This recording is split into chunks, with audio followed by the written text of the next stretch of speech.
Hi, my name is Christine, and I've spent the summer of 2020 living full-time out of my Subaru Forester. In the past several months, I've visited Utah, Colorado, Wyoming, Idaho, Washington, and Oregon, all the while living very comfortably in my simple, inexpensive setup that anyone can achieve without the hassle of a build-out. I specifically chose not to do a build out of my vehicle and instead opted for a versatile setup that's still organized yet simple and stealth.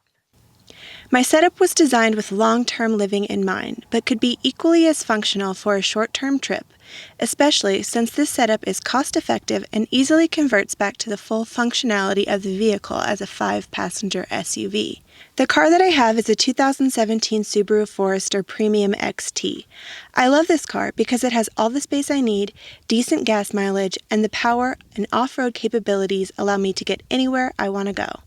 I was tempted to build a platform and able to create a level space for sleeping, but I eventually decided against it, and these are the reasons why. Number one, security. I didn't want it to be apparent to anyone looking into my vehicle in a parking lot that I live in my car. I wanted to be able to stow my items away discreetly as a measure of caution for when I leave my vehicle unattended at trailheads for days at a time. It's no guarantee against theft, but at least I have the peace of mind to know that I've tried. Number two, ease of conversion. Because I don't have a platform, my Forester still converts back to a 5-passenger SUV with ease. I don't have to uninstall anything, and I can configure everything inside to accommodate other occupants. Number three, storage space. Speaking of configuration, I didn't want to lose any storage, specifically what I refer to as my garage, which is the space of storage underneath my trunk. Stored under my trunk is an array of emergency supplies. Just a few of the things I have in here are my traction devices for snow, a tow rope, first aid kit, fire extinguisher, work gloves, shovel, and the list goes on. My rudimentary engineering skills were having trouble envisioning a platform that, even if I hinged the back segment, would allow me adequate room to access the space under the trunk because of the limit of the vertical clearance inside the vehicle. In the end, I'm glad I didn't go through any of the hassle with that because I'm very happy with my current setup. Let me show you what I've been living with. The primary challenge I encountered with making this vehicle comfortable for sleeping is that while the rear row of seats fold forward, they don't exactly fold flat. There is a significant step up between the trunk space and the rear row of seats, and without something to level that space, sleeping is very uncomfortable. In the end, I fixed the problem with leveling the trunk by using a camp table. I purchased this camp table at Walmart. It folds up in half. I use it for camp cooking when I'm boondocking and also as my desk. So that was a 2-in-1 solution there. On top of that, I put my bedding. Let me show you. For my mattress, I bought this 4-inch memory foam mattress off of Amazon.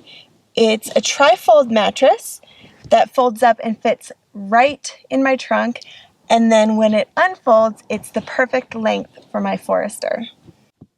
There is a little bit of extra room in here, and of course, I fill that space. I fill that space with my pillow, but I don't put it back here because then it would probably fall out every time I open my trunk, so I actually slip it in behind the rear row of seats.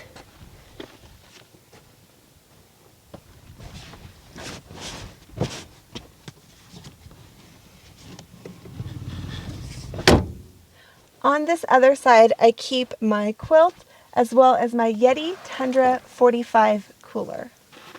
On the very side here, you can't really see, but there's my 2-burner Coleman propane stove, and tucked into a little cubby over here is a propane canister. I intentionally chose to have the storage elements inside my vehicle be black in color as much as possible. The reason behind this is twofold. One, it's simply an aesthetic choice because I didn't want the car to feel cluttered, and since the interior of my Forester is black, having it monochromatic would ease the visual chaos. Number two, black is more difficult to see when looking in through the tinted windows, so it's less apparent that there are items back there, and that just works in my modest attempt at security.